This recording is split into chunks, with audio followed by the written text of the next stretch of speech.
pada hewan. Ada pertanyaan nggak? Nggak, kita lanjut ya. Baik, kita masuk ke sistem pernapasan pada hewan. Oke. Nah, di sini pembahasannya lebih luas lagi ya. Kalau tadi kita bicara tentang manusia saja, di sini kita masuk ke hewan. Nah, hewan pada faktanya kan banyak macamnya. Ada pembagiannya kalau berdasarkan tulang belakang, ada hewan avertebrata, ada hewan vertebrata, ada hewan yang tidak memiliki tulang belakang, ada hewan yang memiliki tulang belakang. Oke. Tapi kalau peristiwanya ataupun proses membutuhkan masuknya oksigen sama dengan manusia, hewan pun menghirup oksigen itu untuk proses metabolismenya, memecah zat makanannya. Oke.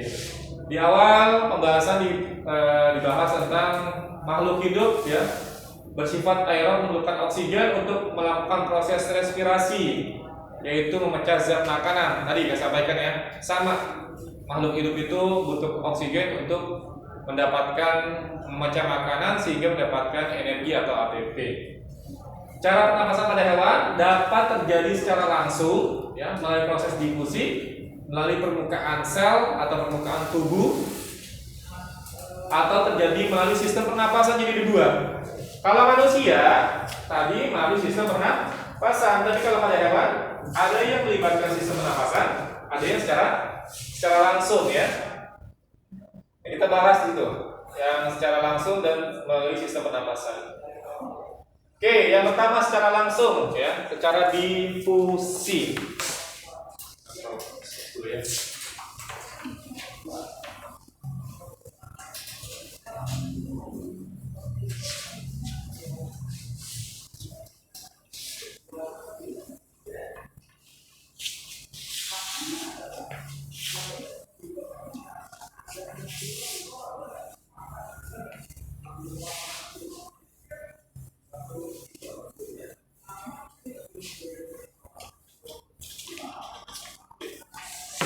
Dan ingat, pertukaran gasnya itu pasti secara difusi ya. Baik pada hewan ataupun pada manusia tetap secara difusi. Difusi secara langsung, oksigen dan karbon dioksida masuk dan keluar sel terjadi secara langsung atau difusi. Ini kita bahas yang difusi langsung nih. Yang pertama difusi langsung.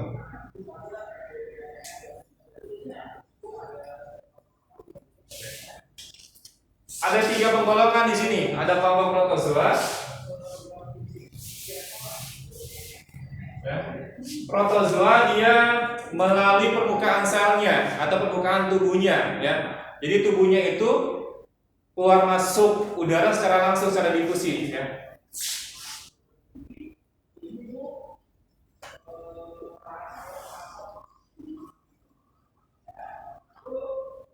Permukaan sel atau permukaan tubuhnya ya.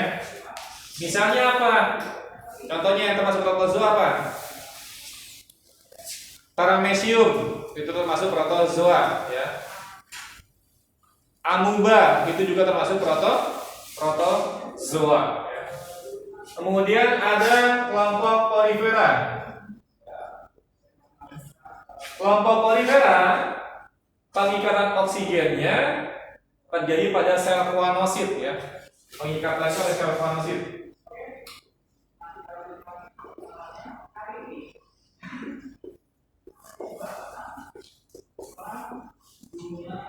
Oke. Kemudian pengedarannya oleh sel ambosit.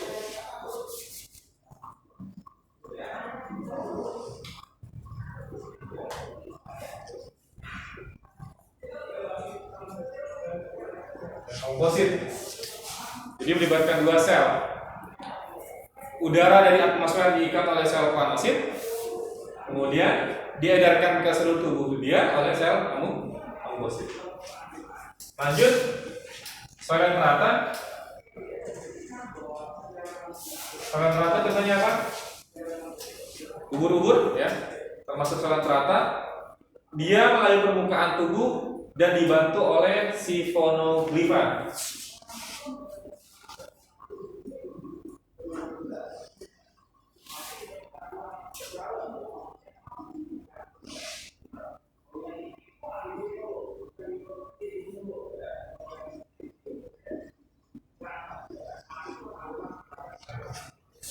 dua tubuh, kemudian ada batu sifono. Nah, ini yang termasuk protozoa nih, ya. Jadi langsung dia difusinya tanpa alat bantu. Ini hewan sandal para mesio. Atau ini, ya, amuba, termasuk protozoa juga secara langsung, ya. Ini polifera, hewan berpori, spons contohnya. Ini yang dimaksud sel parasit. Sel parasit semuanya sel parasit.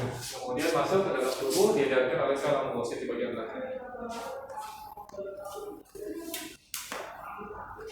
Ini termasuk kelompok hewan selantrata, ya.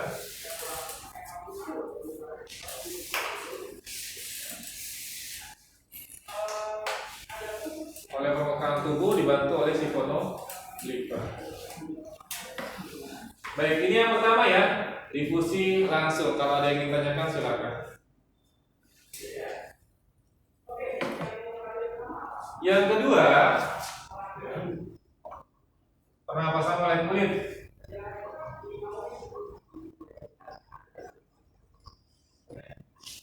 Pernapasan kulit sini contohnya pada kelompok cacing atau kelompok vermes, ya.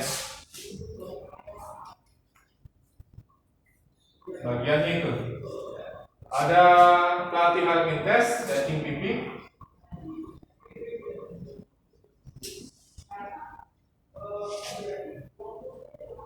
Kemudian nematelminthes, cacing gilik, ya, nematelminthes. Lagi Annelida.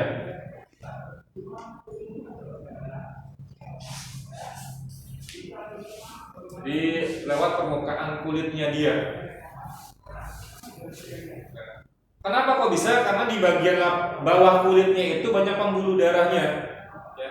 Pembuluh darah atau istilahnya itu kulit mengalami vaskularisasi, banyak pembuluh darah, ya. Jadi nanti sama seperti pada manusia, oksigen masuk ke dalam tubuh diedarkan oleh darah, gitu.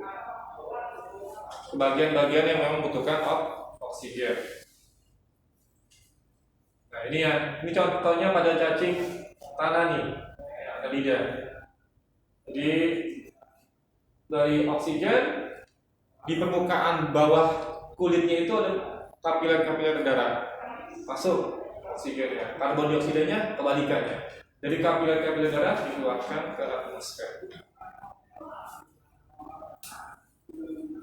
Ini juga sama, ya. Ini cacing laut disebutnya, atau kelabang laut, anggota Polychaeta. Poly itu banyak, chaeta rambut, banyak rambut, ya. Sepasang alat gerak pipi yang disebut parapodia. Setiap segmen selain fungsi sebagai alat gerak. Jadi dibantu juga, selain menggunakan kulit, dia juga menggunakan parapodia. Jadi parapodia itu digunakan sebagai alat bantu untuk pernapasan, ya. Ada cacing laut. Oke, lanjut yang ke C, ya. Ini pada arthropoda.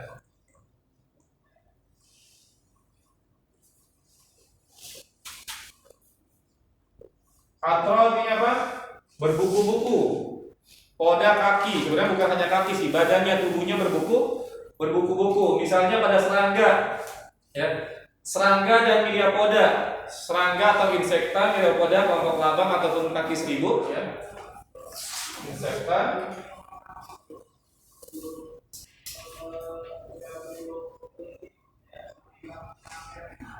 Myriapoda itu bisa kaki seribu ataupun kelabang sama.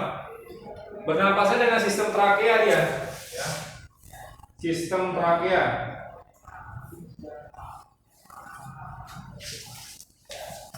Serangga apa saja, misalkan belalang, ya. Apalagi selain belalang,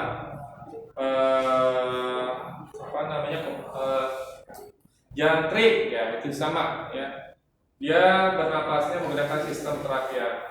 Udara masuk melalui lubang spirakum yang terdapat di segmen toraks dan abdomen.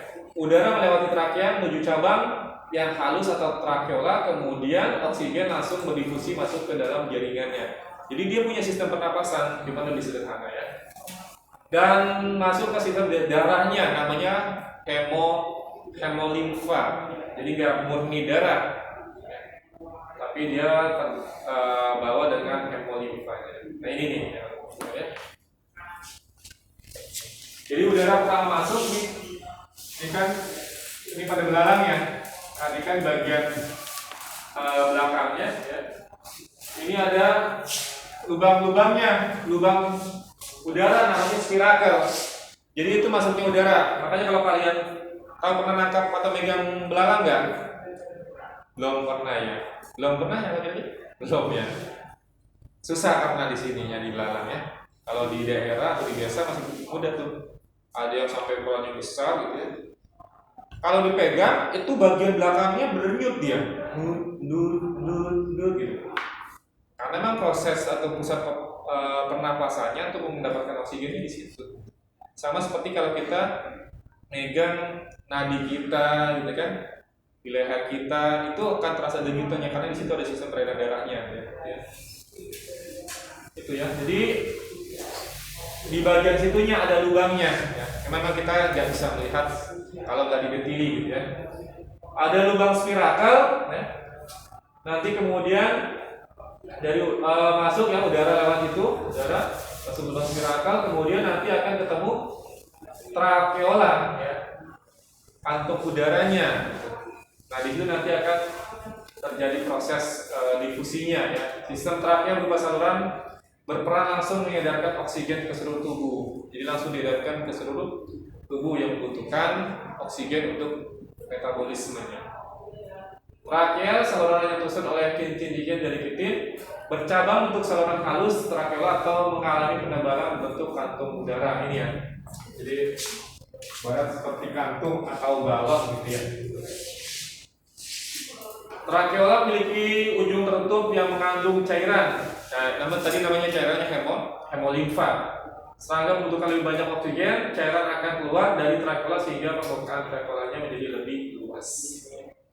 Ini pada kelompok serangga atau belalang. Ini pada serangga air, sifon tubula misalnya, larva nyamuk, insang trakea misalnya pada larva lalat, dan limfa pada cangkung. Lanjut ke kelompok arachnida.